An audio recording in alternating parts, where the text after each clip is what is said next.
ഭഗവത് ഭക്തനായിരിക്കുന്ന ഒരാളുടെ ധർമ്മം എന്താണ്, അതാണ് പറയുന്നത്. ഇതെല്ലാം ഭഗവാനെ ഭജിക്കുന്നവർക്ക് വേണ്ടി മാത്രമുള്ളതാണ്. കരികാലത്ത് അധികം പേരും അങ്ങനെയല്ല. അതാണ്. അപ്പം ആദ്യം ഈ മാർഗത്തിലേക്ക് വരണം, ഭഗവാനെ ഭജിക്കുന്ന മാർഗത്തിലേക്ക് വരണം. അങ്ങനെ ഒരു ഭഗവത് ഭക്തനാവണം. ആ ഭഗവത് ഭക്തൻ്റെ ധർമ്മം എന്താണ്, അതാണ് ശ്ലോകം 2. ത്വയ്യേവ ന്യസ്തചിത്തഃ. ഹേ ഭഗവൻ, എൻ്റെ മനസ്സിനെ പൂർണ്ണമായും അങ്ങയിൽ അർപ്പിക്കും ഞാൻ. ന്യസ്ത ചിത്തഃ, ചിത്തം മനസ്സ്, ന്യസ്തം അർപ്പിച്ചത്. അങ്ങയിലാണ് ഞാൻ എൻ്റെ കർമ്മത്തിനെ അർപ്പിക്കുന്നത്. ധർമ്മം എങ്ങനെയാണ്? കർമ്മമായിട്ടാണ് വരുന്നത് എന്നർത്ഥം. അത് സാത്വികമായ കർമ്മങ്ങളായിരിക്കണം. പിന്നെയോ ത്വയ്യേവന്യസ്തചിത്ത സുഖം ഐ വിചരൻ സർവചേഷ്ടാ സ്വദർത്ഥം. എൻ്റെ എന്തെല്ലാം കർമ്മങ്ങളുണ്ടോ, ചേഷ്ട, സർവചേഷ്ടാ ത്വദർത്ഥം, എല്ലാ പ്രവൃത്തികളും അങ്ങയ്ക്ക് വേണ്ടി മാത്രമാണ്. അങ്ങനെ സുഖം വിചരൻ, ഞാൻ സുഖമായി ഈ ലോകത്തിൽ സഞ്ചരിക്കും. അയ്യി എന്നാണ് അവിടുത്തെ സംബോധന. അയ്യി എന്ന് പറയുന്നത് സുഹൃത്തുക്കളോട് പറയുന്ന സംബോധനയാണ്. അത്രത്തോളം 97-ാം ദശകമായി ഭഗവാനെ സുഹൃത്തായിട്ടാണ് കാണുന്നതെന്നർത്ഥം. സഖ്യത്തിലേക്ക് എത്തിയെന്നർത്ഥം.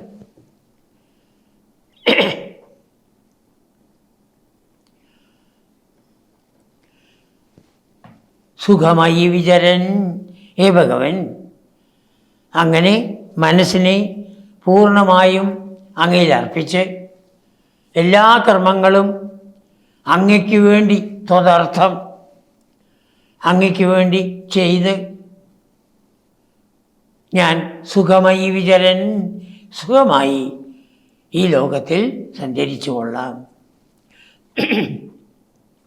ത്വൽഭക്തി, എവിടേക്കാണ് പോവുക? അതാണ് ത്വൽഭക്തൈ സേവ്യമാനാൻ.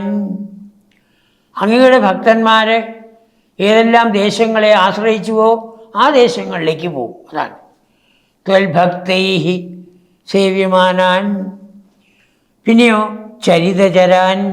ഇപ്പോൾ ഭക്തന്മാരില്ല അവിടെ, മുമ്പ് ഭക്തന്മാരവിടെ പോയതാണ്. അതാണ് ചരിതചരാൻ, അവർ സഞ്ചരിച്ചിരുന്നതായ ആ ദേശങ്ങൾ. ഇപ്പോൾ ആ ഭക്തന്മാരില്ല, പക്ഷെ മുമ്പ്. അങ്ങനെയാണ് നമ്മൾ കാശിയിലും രാമേശ്വരത്തും ഒക്കെ നമ്മൾ പോകുന്നതിൻ്റെ കാര്യം അതാണ്.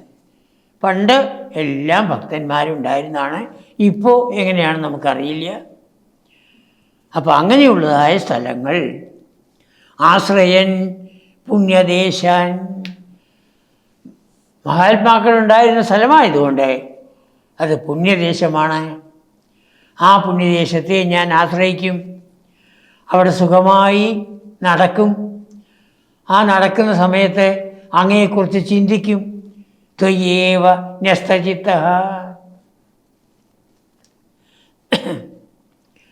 അങ്ങനെ പോകുന്ന സമയത്ത് എൻ്റെ മനസ്സ് എങ്ങനെയാണ്?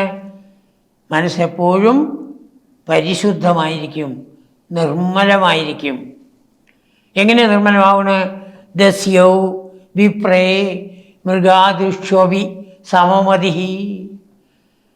കള്ളനായാലും ശരി, ബ്രാഹ്മണനായാലും ശരി, മൃഗങ്ങളായാലും ശരി, എല്ലാവരെയും ഒരേ വിധത്തിൽ കാണുമെന്നർത്ഥം. സമഭാവനയോടുകൂടി ദർശിക്കണം. കള്ളനെ പോലും അയാൾ കള്ളനാണ്, അതുകൊണ്ട് അയാളെ തള്ളാൻ പാടില്ല. പല കാരണങ്ങൾ കൊണ്ടാണ് അയാൾ കള്ളനാവുന്നത്. അപ്പോൾ ആ കള്ളനിലും ഭഗവാനെ ദർശിക്കാൻ സാധിക്കണം. വിപ്രനിൽ പിന്നെ സംശയമില്ല, അയാൾ വേദങ്ങളും മറ്റും പഠിപ്പിക്കുന്ന ആളാണ്. അയാൾ പിന്നെയോ മൃഗങ്ങളിൽ പോലും സകല മൃഗങ്ങളും, ഈ മൃഗങ്ങളൊക്കെ ആരായിരുന്നു? പൂർവ്വജന്മത്തിൽ ചിലപ്പോൾ മനുഷ്യന്മാരായിരിക്കും.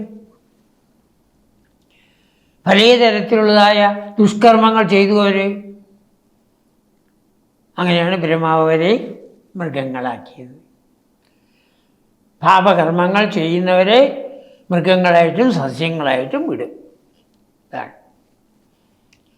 അതിലും കുറച്ചാണ് പാപകർമ്മം വെച്ചാൽ മനുഷ്യന്മാരിൽ തന്നെ അധമന്മാരായിട്ട് വിടും.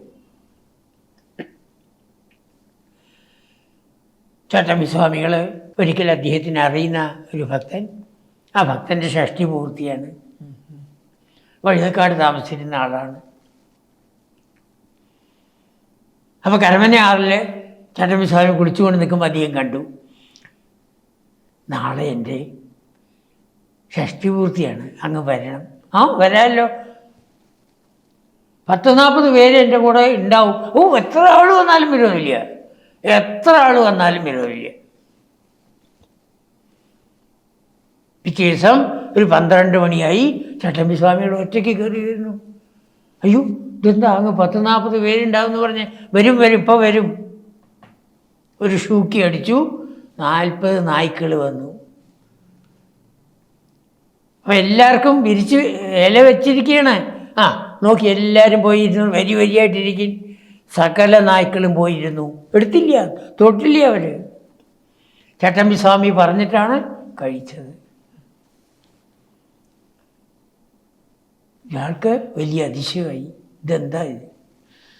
കഴിഞ്ഞ ജന്മത്തിലേ കൈക്കൂലി മേടിച്ചവർ, അവരാണ് ഈ നായ്ക്കൾ മുഴുവൻ. ഇയാൾ കൈക്കൂലി മേടിക്കുന്ന ആൾ, ഈ ഷഷ്ടിപൂർത്തി നടത്തുന്ന ആൾ കൈക്കൂലി മേടിക്കുന്ന ആൾ.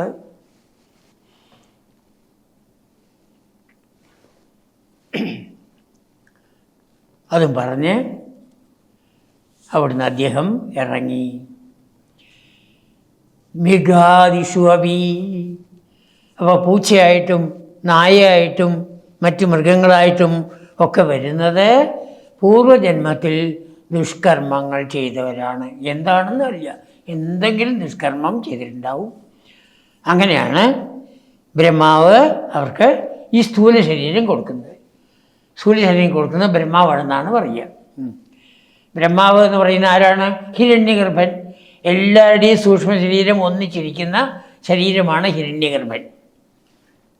ആ ഹിരണ്യഗർഭൻ ഓരോന്നിനെയും എടുത്ത് നീ കള്ളൻ, അപ്പോൾ അങ്ങനെ ഓരോരുത്തർക്ക് ജന്മം കൊടുക്കുന്നു എന്ന് ആചാര്യന്മാർ തമാശയ്ക്കായിട്ട് പറയും. പക്ഷെ അങ്ങനെ തന്നെയാണ് കാര്യങ്ങൾ നടക്കുന്നത്. ദസ്യൗ വിപ്രേ മൃഗാദിഷ്വപിച സമമതി, എല്ലാവരോടും സമഭാവന വേണം. എന്തുകൊണ്ട്?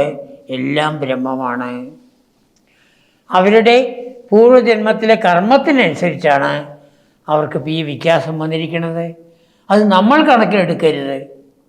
നമ്മൾ എന്താ പറയുക, കരുണയോടുകൂടി അവരെ സേവിക്കാൻ വേണ്ടി ശ്രമിക്കണം. പിന്നെയോ മുച്യമാനാപമാന സ്പർദ്ധാസൂയാദിദോഷ, ജീവിതത്തിൽ നമ്മൾ പല നല്ല അവസ്ഥയിലെത്തിയവരായിരിക്കാം. അപ്പോൾ നമ്മളെ മാനിക്കണം, ബഹുമാനിക്കണം എന്നുള്ള ഒരു അഹങ്കാരം നമ്മുടെ ഉള്ളിൽ വരും. പാടില്ല. മുച്യ, അതിനെ വിടണം. എന്നെ ബഹുമാനിക്കണം എന്നുള്ളതായ അത് അപമാനം. ചിലവർ നമ്മളെ അപമാനിച്ചു തന്നെ വരും. ബഹുമാനിച്ചതാരാണ്? ഭഗവാൻ. അപമാനിച്ചതാരാണ്? ഭഗവാൻ. അങ്ങനെ ആര് നമ്മളെ അവമാനിച്ചുവോ അവരോട് ദേഷ്യമില്ലാതെ, സ്പർദ്ധ, ആരോടും അവരുടെ എന്താ പറയുക ഉയർച്ചയിൽ അസഹിഷ്ണുത, അതാണ് സ്പർദ്ധ. അപ്പോൾ അവരെ നമ്മൾ താഴ്ത്താൻ വേണ്ടി ഇതാവുന്നു. ആ സ്പർദ്ധ മൂലം അസൂയ ഉണ്ടാവുന്നു. ഇതിനെപ്പോഴും സംഭവിക്കുന്ന ഒന്നാണ്. രാജാക്കന്മാർ യജ്ഞങ്ങൾ നടത്തുന്ന സമയത്ത് ഈ യജ്ഞം നടത്തി 100 യജ്ഞം പൂർണ്ണമായാൽ അവർക്ക് ഇന്ദ്രൻ്റെ പദവി കിട്ടും, അപ്പോൾ തൻ്റെ സ്ഥാനം പോവും എന്നുള്ളതായ ഭയം പൃഥ്വി ചക്രവർത്തിയുടെ കാര്യത്തിൽ, അനേകം കാര്യത്തിൽ അതുണ്ടായി. അപ്പോൾ അങ്ങനെ സ്പർദ്ധയും അസൂയയും ഒന്നും ഇല്ലാതെ കണ്ട്, അതൊക്കെ ദോഷങ്ങളാണ്. മാനം, അപമാനം, സ്പർദ്ധ, അസൂയ, അങ്ങനെയുള്ള ദോഷങ്ങളിൽ നിന്നെല്ലാം മുക്തനാവാൻ നമ്മൾ ശ്രമിക്കണം. സതതം അഖിലഭൂതേഷു സംപൂജയേ ത്വാം. ഹേ ഭഗവൻ, ഏതൊക്കെ തരത്തിലുള്ള ജന്തുക്കൾ വഴിയുണ്ടോ ആ ജന്തുക്കളെ മുഴുവൻ ഞാൻ അങ്ങായി കണ്ടുകൊണ്ട്, ഭഗവാനായി കണ്ടുകൊണ്ട്, അഖിലഭൂതേഷു ഞാൻ പൂജിക്കും, അവരെ പൂജിക്കും എന്ന് പറയുകയാണ്. അപ്പോൾ ഭഗവാനെ പൂജിച്ചുകൊണ്ട് നടക്കുന്നു, മനസ്സ് മുഴുവൻ ഭഗവാനിൽ തന്നെ അർപ്പിച്ചുകൊണ്ട്, ന്യസ്തചിത്ത, എല്ലാ കർമ്മങ്ങളും ഭഗവാനുള്ള പൂജയായി, സർവജ്യേഷ്ഠ തോതർത്ഥം. അങ്ങനെ ഭക്തന്മാർ ഈ ഭാരതത്തിൽ എവിടെയൊക്കെ നടന്നുണ്ടോ അവിടെയൊക്കെ പോയി പൂജാദികൾ നടത്തി, അവിടെ കണ്ടുമുട്ടുന്നതായ ആൾക്കാർ, അത് ശത്രുക്കളായാലും ബ്രാഹ്മണരായാലും മൃഗങ്ങളായാലും എല്ലാവരിലും ഈശ്വരനെ, ആ ബ്രഹ്മത്തിനെ കണ്ടുകൊണ്ട് മാനം, അപമാനം മുതലായിട്ടുള്ളതായ ആ അസൂയാദി ദോഷങ്ങളൊന്നും ഇല്ലാതെ കണ്ട് സതതം അഖിലഭൂതേഷു സംപൂജയേ ത്വം. ഹേ ഭഗവാൻ, ഞാൻ എപ്പോഴും സതതം, എപ്പോഴെങ്കിലും മാത്രമല്ല എല്ലായ്പ്പോഴും എല്ലാ ജീവജാലങ്ങളിലും അങ്ങയെ ദർശിച്ച് അങ്ങയെ പൂജിക്കുകയുണ്ടാവും.